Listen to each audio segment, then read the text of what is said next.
अब beauty corner में आप पाएंगे home decor and artifacts, god idols, wall piece, metal art and wall clocks, flower pots and artificial flower plants, latest collection of crockery, stylish range of bars, toys section, baking items, hamper articles, fully air conditioned showroom, lift facility के साथ Ved Arena, first floor near Digambar Jain मंदिर, बालाघाट।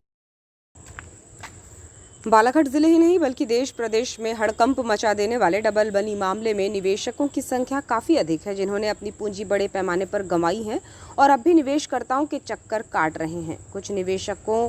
के द्वारा धोखाधड़ी होने पर न्यायालय की शरण ली गई थी, जहां से उन्हें बड़ी जीत मिली है। बालाघाट के न्यायालय द्वारा बर्ड्स एक्ट 2019 में दोषी करार देते हुए फैसला सुनाकर 7 साल का सश्रम कारावास और 9 लाख रुपए के अर्थदंड से दोषियों को दंडित किया गया है। इन दोनों ही भाइयों द्वारा लगभग 49 लोगों से राशि जमा कराई गई थी और पावती के तौर पर चेक दिए गए थे। कुल राशि 47,50,000 रुपये से जुड़ा ये प्रकरण है। मामला साल 2022 से 2023 के दौरान का है, जब बालाघाट जिले के लांजी क्षेत्र में डबल बनी के नाम पर धोखाधड़ी का कारोबार खूब फल फूल रहा था। तब पुलिस द्वारा छापेमारी की गई, जहां आरोपियों के पास से करोड़ों रुपए बरामद हुए थे, जो निवेशकों से कम समय में राशि दोगुना किए जाने का लालच देकर निवेश कराए गए थे, जिसके बाद काफी हंगामेदार स्थिति भी बनी और निवेशक अपने रुपये प्राप्त करने को लेकर आरोपियों की गिरफ्तारी का विरोध भी करने लगे थे। इसी बीच डबल मनी से जुड़ा प्रकरण 19 मई 2022 से 12 मई 2023 के बीच का है, जहां शहर के कोसमी निवासी आरोपी सौरभ और उसका भाई विकास हलकरे दोनों ने सरदार पटेल कॉलेज गायखुरी रोड पर ऑफिस बनाया था, जहां निवेशकों को बुलवाकर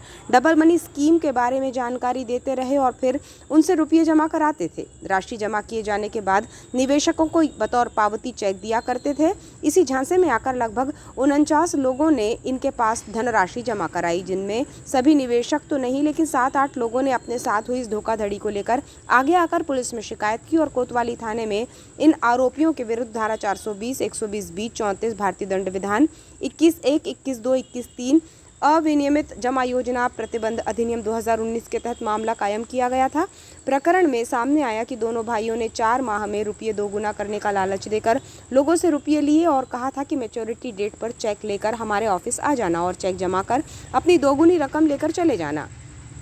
उनकी बातों में आकर लगभग 49 व्यक्तियों ने रुपये जमा कराए थे, जिसमें से प्रार्थी सहित कुल 47,50,000 रुपये जमा किए और दोनों ने धोखाधड़ी करते हुए ये रुपये लोगों को नहीं लौटाए थे। इसके बाद बालाघाट न्यायालय में तब से प्रकरण चल रहा था। इस मामले में विचारण के दौरान अभियोजन पक्ष द्वारा प्रस्तुत साक्ष्यों और गवाहों के आधार पर न्यायालय ने दोनों आरोपियों को दोषी पाया। इस प्रकरण में सहायक संचालक विशेष लोक अभियोजक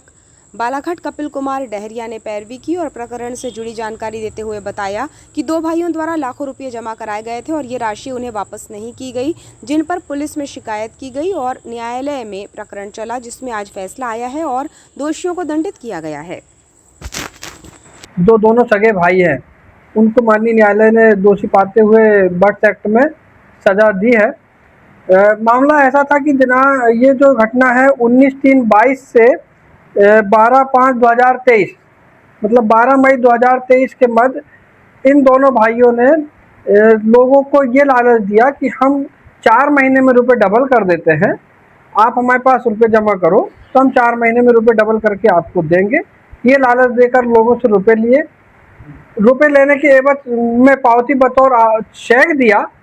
और ये कहा कि जब मैच्योरिटी डेट आ जाएगी तो आप चेक लेकर हमारे पास आ जाना और अब हम चेक जमा करने के बाद जो नगद राशि है चेक में वर्णित वो हमसे लेते जाना। समय अवधि बीत जाने पर जब आवेदक लोग आरोपीगण के पास गए तो उन्होंने टाला मटोली करी और उन्हें उनके पैसे नहीं लौटाए। जब उनको पैसा नहीं मिला तो उन्होंने थाने में आकर शिकायत की, जिस पर पुलिस थाना कोतवाली में अपराध पंजीबद्ध किया गया था और अपराध पंजीबद्ध करने के उपरांत अभियोग पत्र न्यायालय में प्रस्तुत किया गया, जिस पर विचारण उपरांत आज माननीय न्यायालय द्वारा दोनों भाइयों को, आरोपी सौरभ हलकरे और आरोपी विकास हलकरे को जो बर्ड्स एक्ट है 2019 का, उसकी धारा 21(3) के अधीन 7 साल की सजा और 7 लाख रुपए का जुर्माना, धारा 420, 120B में 5-5 वर्ष का सश्रम कारावास और 1-1 लाख रुपए का जुर्माना की सजा से दंडित किया है। तो लगभग कितने लोग से इन्होंने राशि ली थी और कितनी राशि में? लगभग 49 लोगों से राशि इन्होंने लिया था जिसमें से अपने पास लगभग 7 या 8 लोग आए थे थाने में रिपोर्ट करने, जिसके रिपोर्ट के आधार पर ये मामला चला था। कितनी राशि होगी सब? लगभग 47,50,000 रुपए की राशि थी जो इन्होंने लोगों से लिया था।